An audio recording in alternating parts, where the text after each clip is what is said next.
జుబెట్స్ రాంబాయ్ అనే cinema start అయినప్పటి నుంచి అసలు అసలు ఎక్కడి నుంచి స్టార్ట్ చేయాలి, ఎక్కడ ఏంది, అసలు ఎక్కడి నుంచో వచ్చినాం మనం, మనకు అసలు సినిమా మీద సంబంధమే లేదు.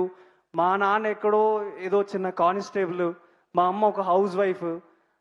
అసలు అట్లాంటి జర్నీ నుంచి ఈ స్టేజ్ దాకా రావడం అనేది అంత ఈజీ కాదు.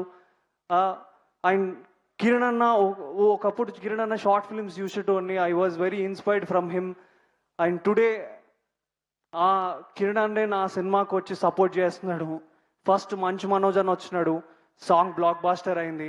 తర్వాత అడవి స్టేషన్ వచ్చినాడు, ట్రైలర్ బ్లాక్ బాస్టర్ అయింది. అండ్ ఇప్పుడు కిరణ్ అన్న వచ్చిండు. ఐ థింక్ మా సినిమా కూడా ఏమవుతుందో మీరే చెప్పండి. సో డెఫినెట్లీ బ్లాక్ బాస్టర్ అవుతుందని కోరుకుంటున్నా. అండ్ ఈ సినిమాకి పనిచేసిన అందరికీ నేను థ్యాంక్ యూ చెప్పాలి డెఫినెట్లీ. ఎందుకంటే ఆ ఊర్లో అంటే రాత్రి నిద్ర లేకున్నా షూటింగ్లు చేసినాం. అండ్ మా లైట్ మ్యాన్ అన్నలకి నేను నిజంగా హ్యాట్స్ ఆఫ్ అన్న. వర్షం వచ్చినా కూడా లైట్లని కాపాడుకొని వాళ్ళు వర్షంలో దడుచుకుంటా మాకు లైట్లు వేసి ఈ సినిమాని చేసినందుకు I will be forever thankful and grateful to you అన్న.